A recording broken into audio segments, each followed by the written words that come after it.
آج 13 رمضان المبارک ہے۔ آئندہ آنے والے 4 دنوں میں 17 رمضان المبارک حق کا اور باطل کا پہلا معرکہ، اسلام اور کفر کی پہلی جنگ، پہلا قتال، پہلا جدال 17 رمضان المبارک 2 ہجری کو یہ معرکہ پیش آیا بدر کے مقام پر، جس میں اللہ رب العالمین نے اپنے پیارے نبی صلی اللہ علیہ وآلہ وسلم کی کمال مدد و نصرت فرمائی اور یہ ظاہر فرما دیا کہ کبھی بھی جھوٹ غالب نہیں آ سکتا، ہمیشہ سچائی کو ہی فتح نصیب ہوتی ہے۔ غزوہ بدر کا معرکہ، محبوب کریم صلی اللہ علیہ وآلہ وسلم کو اللہ رب العالمین کی طرف سے حکم ہوا کہ سرزمین شام سے ابو سفیان کا تجارتی قافلہ مکے کی طرف شام سے تجارت کر کے ڈھیر سارے منافع کے ساتھ مکے کی طرف جا رہا ہے، وہ قافلہ اور دوسرا قافلہ مکہ المکرمہ سے اس جو تجارتی قافلہ شام سے آ رہا ہے، مکہ المکرمہ سے ایک اور قافلہ نکلا ہے جو اس تجارتی قافلے کے لیے حفاظت کے طور پر، حفاظتی دستے کے طور پر ساتھ چلے گا۔ یہ 2 قافلے ہیں، ایک شام سے آ رہا ہے ابو سفیان کی سرپرستی میں، ایک مکہ سے آ رہا ہے ابو جہل کی سرپرستی میں۔ ان دونوں میں سے ایک قافلے کے ساتھ آپ کی لڑائی ہوگی اور اللہ رب العالمین آپ کو فتح عطا فرمائے گا۔ اب جو شام سے تجارتی قافلہ واپس آ رہا تھا اس کی تعداد کم تھی، لیکن مال، متاع، دولت، سامان تجارت اس کے پاس بہت زیادہ تھا۔ جو مکہ سے قافلہ آیا ابو جہل کی سرپرستی میں، اس کے پاس مال و متاع تو اتنا نہیں تھا، لیکن بندوں کی تعداد زیادہ تھی، وہ تقریباً 1000 کے قریب بندے تھے جو ابو جہل کی سرپرستی میں تجارتی قافلے کی حفاظت کے لیے آ رہے تھے۔ اللہ کے نبی صلی اللہ علیہ وآلہ وسلم نے فرمایا، اللہ نے مجھ سے وعدہ فرمایا ہے کہ دونوں میں سے ایک گروہ کو تمہارا مسخر کر دوں گا، ایک گروہ کو تمہیں فتح عطا فرما دوں گا۔ اب مسلمانوں کا ذہن یہ تھا، صحابہ کرام کا ذہن یہ تھا کہ اسلام کے مدینہ المنورہ میں ابتدائی حالات تھے۔ اب جس انصار بھائی کے پاس 2 زمینیں تھیں، اس نے ایک زمین اپنے مہاجر بھائی کو دے دی، جس کے پاس 2 مکانات تھے اس نے ایک مکان اپنے مہاجر بھائی کو دے دیا۔ آپس میں جو نبی پاک صلی اللہ علیہ وآلہ وسلم نے مواخات مدینہ کا رشتہ قائم فرمایا، بھائی چارے کا رشتہ قائم فرمایا، اس کے بعد اسلام کے مدینہ کے مسلمانوں کے حالات نہایت غربت کی حالت میں تھے۔ محبوب کریم صلی اللہ علیہ وآلہ وسلم اپنے جانثار صحابہ کرام کے ساتھ ہر وقت اس کوشش میں رہتے کہ اللہ کے دین کو سربلندی حاصل ہو، اللہ کے دین کو فتح حاصل ہو، وہ چاہے کسی بھی ذریعے سے ہو، وہ مسلمانوں کی تعداد بڑھانے سے ہو، وہ تجارت کے ذریعے سے ہو، وہ جنگ کے ذریعے سے ہو۔ اللہ کے نبی صلی اللہ علیہ وآلہ وسلم ہر معاملے کے لیے ہر وقت تیار رہتے تھے اور اپنے صحابہ کرام کو بھی تیار رکھتے تھے۔ اب جس وقت نبی پاک صلی اللہ علیہ وآلہ وسلم نے ارادہ فرمایا کہ ہم جائیں گے، اللہ نے جو وعدہ کیا ہے اس کو پورا دیکھنے کے لیے جائیں گے، بدر کے مقام تک جائیں گے، مسلمان نبی پاک صلی اللہ علیہ وآلہ وسلم کی سربراہی میں جب اکٹھے ہوئے، نبی پاک صلی اللہ علیہ وآلہ وسلم نے اعلان فرمایا کہ کون کون میرے ساتھ چلنے کے لیے تیار ہے۔ ادھر سے حضرت علی کرم اللہ تعالی وجہ الکریم نے اعلان کیا، حضور میں آپ کے ساتھ چلوں گا۔ پھر نبی پاک صلی اللہ علیہ وآلہ وسلم نے اعلان فرمایا میرے ساتھ کون چلنے کے لیے تیار ہے۔ حضرت ابوبکر صدیق رضی اللہ تعالیٰ عنہ نے عرض کیا، حضور میں آپ کے ساتھ چلوں گا، آپ جیسا حکم فرمائیں گے ہم پورا کریں گے۔ ہم مہاجرین کی پوری جماعت، جتنے لوگ آپ کے نام پر، آپ کی خاطر، آپ کی دعوت پر لبیک کہتے ہوئے اپنا گھر بار وطن سب کچھ چھوڑ کر، جو لوگ آپ کے لیے، آپ کے خاطر، دین اسلام کی خاطر مکہ المکرمہ سے مدینہ المنورہ آئے ہیں، آپ جو حکم کریں گے ہم اسے پورا کریں گے۔ آقا کریم صلی اللہ علیہ وآلہ وسلم نے پھر اعلان کیا، میں اگر کفار کے ساتھ جنگ کرنے کے لیے نکلوں گا کون میرے ساتھ چلے گا؟ حضرت سعد بن معاذ رضی اللہ تعالیٰ عنہ، آپ انصاری صحابی تھے، مدینہ المنورہ کے رہائشی صحابی تھے، آپ کھڑے ہوئے اور عرض کی، حضور مجھے ایسا محسوس ہوتا ہے کہ آپ مہاجرین سے نہیں انصار سے خطاب فرما رہے ہیں، آپ مدینہ کے لوگوں سے خطاب فرما رہے ہیں کہ مدینہ کے لوگوں میں سے کون کون آپ کے ساتھ چلنے کے لیے تیار ہے۔ تو حضور آپ جس طرح حکم کریں گے، آپ جس کے ساتھ تعلق قائم کریں گے ہم اس کے ساتھ تعلق قائم کریں گے، آپ جس کے ساتھ جنگ کریں گے ہم اس کے ساتھ جنگ کریں گے، آپ جس کے ساتھ دوستی کا حال بڑھائیں گے ہم اس کے ساتھ دوستی کریں گے، آپ جس کے ساتھ انکار کر دیں گے ہم اس کے ساتھ معاملات کو قطع کر دیں گے، توڑ دیں گے۔ حضور آپ جس طرح حکم کریں گے ہمیں ذرہ برابر بھی پیچھے ہٹتا ہوا نہیں پائیں گے۔ جس وقت نبی پاک صلی اللہ علیہ وآلہ وسلم، حضور کا چہرہ تو ویسے بھی چمکدار چہرہ تھا، روشن چہرہ تھا، لیکن جب حضرت سعد بن معاذ رضی اللہ تعالیٰ عنہ کے الفاظ سنے کہ انصار صحابہ اکرام بھی میرے ساتھ ہیں، تو محبوب کریم صلی اللہ علیہ وآلہ وسلم کا چہرہ پہلے سے زیادہ چمکدار ہو گیا، پہلے سے زیادہ روشن ہو گیا۔ محبوب کریم صلی اللہ علیہ وآلہ وسلم نے حکم فرما دیا، جس کے پاس تلواریں ہیں وہ تلواریں لے آئے، جس کے پاس گھوڑے اونٹ ہاتھی ہیں وہ سواری کا سامان لے آئے، جس کے پاس کچھ نہیں ہے کھانے پینے کا سامان ہے وہ کھانے پینے کا سامان لے آئے۔ تمام معاملات کو اکٹھا کر دیا گیا، 313 مسلمان اکٹھے ہوئے۔ اللہ رب العالمین کی دین کی سربلندی کے لیے لڑنے والے جو مسلمان اول طور پر اکٹھے ہوئے ان کی تعداد 313 کی تعداد تھی، جن میں صرف 8 تلواریں موجود تھیں۔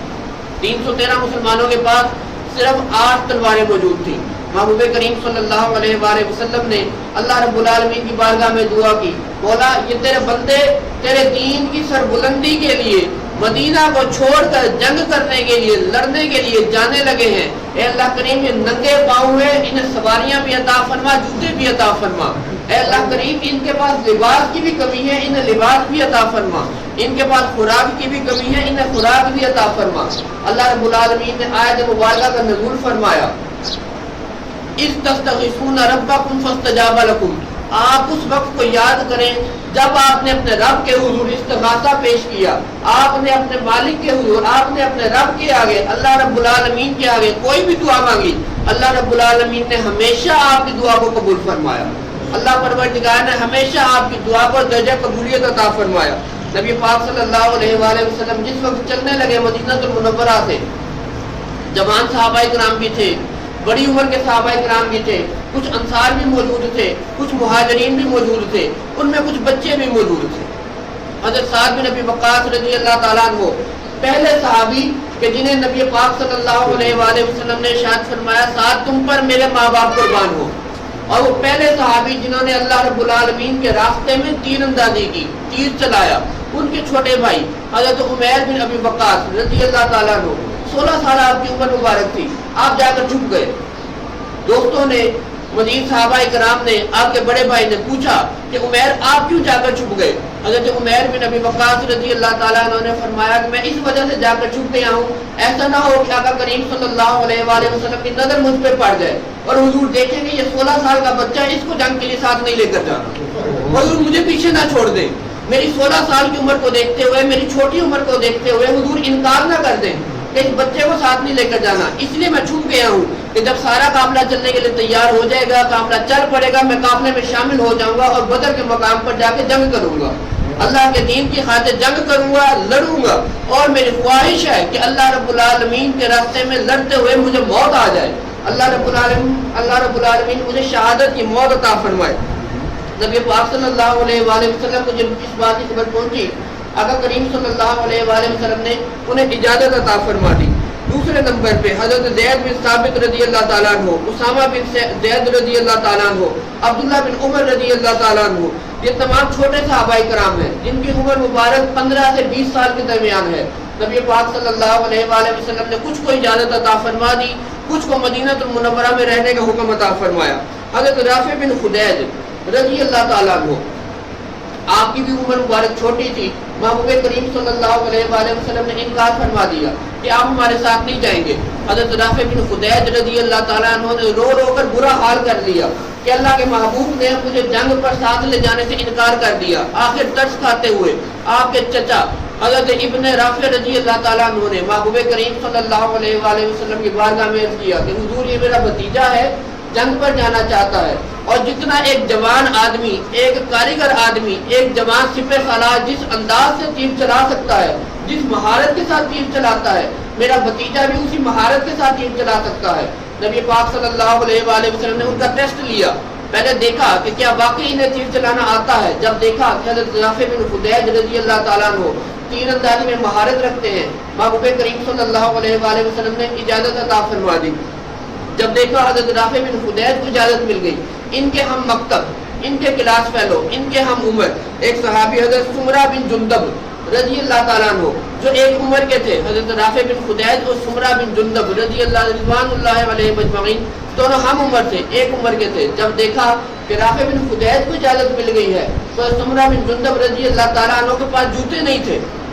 آپ کے پاس جوتے نہیں تھے، غربت کی وجہ سے جوتے نہیں تھے، موزے نہیں پہنے ہوئے تھے، آپ ننگے پاؤں تھے۔ آپ نے اپنی ایڑیاں اٹھا کر اوپر کر لی کہ دیکھنے میں ایسا محسوس ہو کہ اس بندے کا، اس لڑکے کا قد بڑا ہے۔ محبوب کریم صلی اللہ علیہ وآلہ وسلم اجازت عطا فرما دے، انہوں نے انکار فرما دیا کہ اجازت نہیں مل سکتی، آپ کی ابھی عمر چھوٹی ہے، آپ کا قد بھی چھوٹا ہے، آپ مدینہ منورہ میں رہے۔ حضرت سمرہ بن جندب رضی اللہ تعالیٰ عنہ نے عرض کی حضور اس طرح کر لیتے ہیں، رافع بن خدیج کے ساتھ کشتی کروا لیں،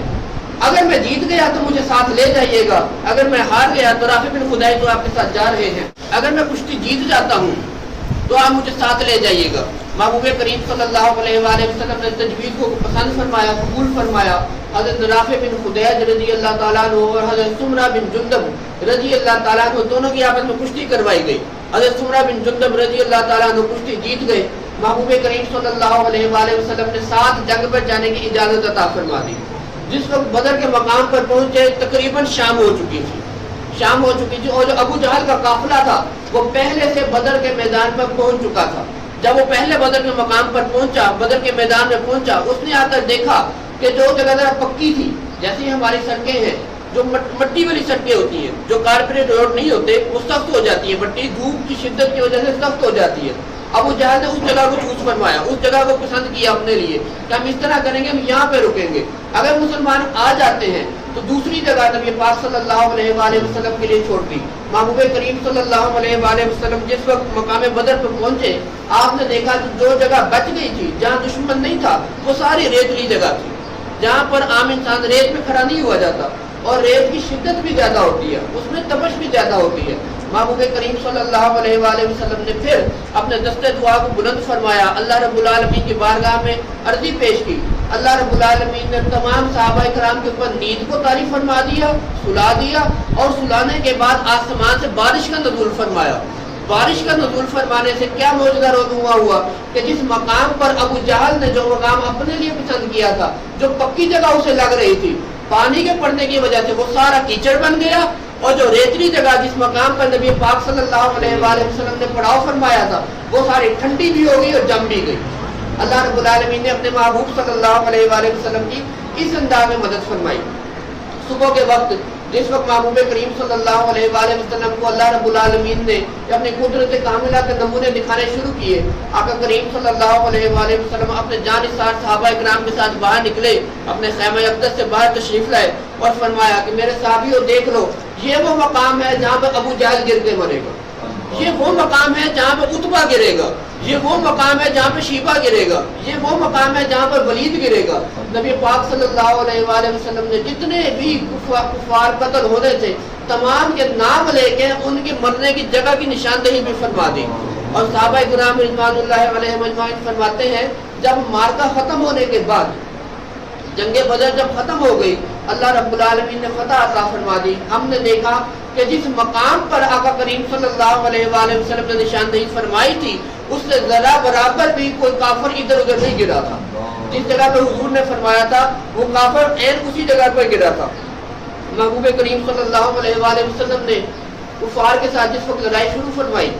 کفار کی طرف سے پہلا حملہ ہوا، محبوب کریم صلی اللہ علیہ وآلہ وسلم نے جو اپنے جان نثار کمانڈر تیار کیے ہوئے تھے، جو سپاہی تیار کیے ہوئے تھے، انہیں نہایت احسن طریقے سے ایک ایک کر کے بھیجنا شروع کیا۔ اس مارکے میں کل 70 کے قریب کفار کو مسلمانوں نے واسر جہنم کیا۔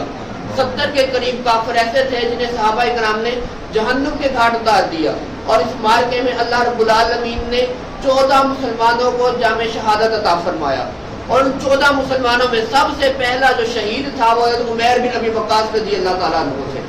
جن کی یہ دعا تھی، جنہوں نے یہ خواہش ظاہر کی تھی، جو چھپ گئے تھے کہ حضور مجھے منع نہ فرما دے جنگ میں جانے کے لیے، میں چاہتا ہوں کہ جنگ میں جاؤں اور اللہ رب العالمین مجھے شہادت کی موت عطا فرمائے۔ سب سے پہلے اللہ رب العالمین نے اس جنگ میں انہیں جام شہادت عطا فرمایا۔